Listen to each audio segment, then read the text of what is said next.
And that's the biggest problem, is you have Republicans wanting to create chaos. If you just tune in,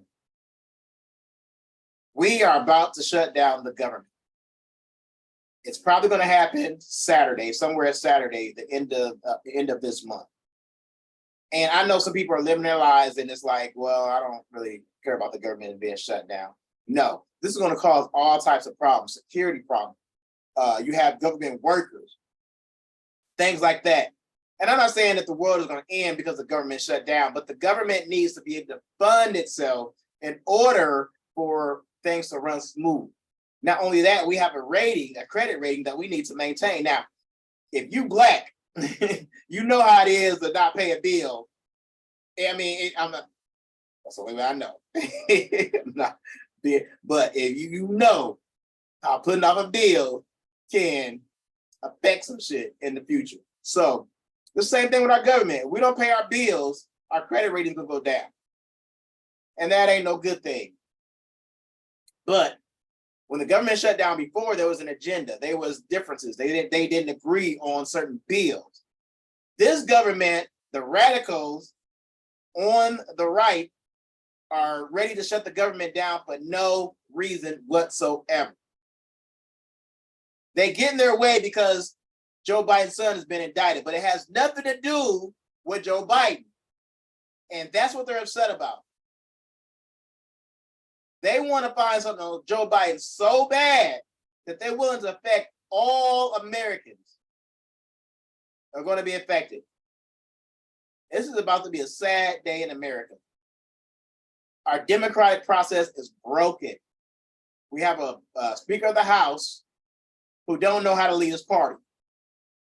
Now, I remember like Nancy Pelosi, she did a pretty good job in getting bills passed and getting everybody on the same page. They want to fire this man. Republicans want to fire this man. So ain't no way in the world he's going to get everybody on the same page before Saturday. He gave them what they want. He keep giving them what they want. He keep giving them what they want. And they're still not happy. These are radicals. They don't want to come to the table and debate. They just want to cause as much chaos as they possibly can. And that makes Biden look bad. That helps Trump get elected. So it's not looking good, y'all. We're going to watch this video and then I want to come back and see what y'all think about it, all right? Check this out. Turns out that DeSantis's war on woke is also a war on teachers, which makes sense because of how. Okay.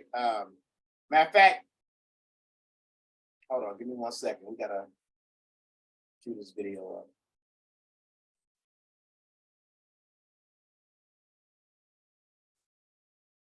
All right, once again, if you just tapped in, we're talking about the government about to shut down if they don't get the bills passed by Saturday.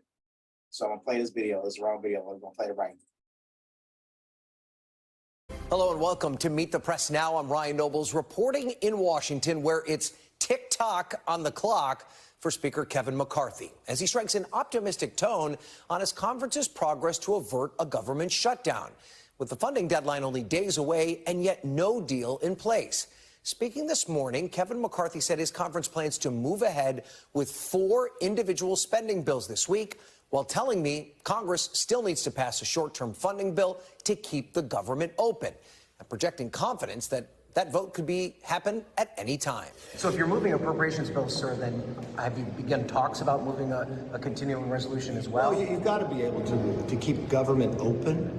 I mean, and when you look at what the work that the members were able to do on keeping the government open, but at the same time securing the border, I think you would find a lot of support on both sides of the aisle for that. We're going to first put up the rule, be able to do the appropriation bills, and then we can move to the next. How soon could a CR be voted on then? Well, we've got the CR working now, so we could do it at any time. So do you believe you can pass a CR and send it to the Senate before? Look, I'm a believer in everything, yeah. I never give up. He never gives up. On their own, the appropriations bills aren't enough to avert a shutdown. They appear to be yet another overture by Speaker McCarthy to the hardliners in his party as he tries to rally support for a stopgap funding bill But the holdouts have yet to show signs of budging on a continuing resolution. And just last week, they blocked a single defense spending bill twice. Over the weekend, Donald Trump again weighed in on the shutdown fight on social media, writing, quote, "Unless you get everything, shut it down." Today, McCarthy warned members a shutdown could hurt the party politically. I mean, if people want to close the government, it only makes them weaker. Why would they want to stop paying the troops or stop paying the border agents or the Coast Guard? I don't understand how that makes you stronger. I don't understand what point you're trying to make. Why would you want to stop paying those individuals? I couldn't understand somebody that would want to do that. Now, of course, even if the House can get something passed before this week's deadline, any funding effort would also have to pass the Democrat-led Senate. And McCarthy's appeals to the far right all but guarantee his version would be dead on arrival. Meanwhile, across Capitol Hill, the Senate continues to deal with the fallout of Friday's indictment of Senator Bob Menendez. Menendez defended himself against the allegations of corruption at a press conference earlier today and seemingly criticized those who've called for his resignation. I firmly believe that when all the facts are presented, not only will I be exonerated, but I still will be the New Jersey's senior senator. The court of public opinion is no substitute for our revered justice system. We cannot set aside the presumption of innocence for political expediency when the harm is irrevocable. To those who have rushed to judgment, you have done so based on a limited set of facts framed by the prosecution to be as salacious as possible. Remember, prosecutors get it wrong sometimes. Sadly, I know that. Thanks for watching. Stay updated about breaking news and top stories on the NBC News app or follow us on social. So let me know what y'all think about this potential shutdown. Comment, like, subscribe to my page. We're gonna get better at this. So y'all support is what helps us out and puts us on a higher platform so we can get this news out too. All right, with that being said, we're gonna get out of here. Thank y'all for watching.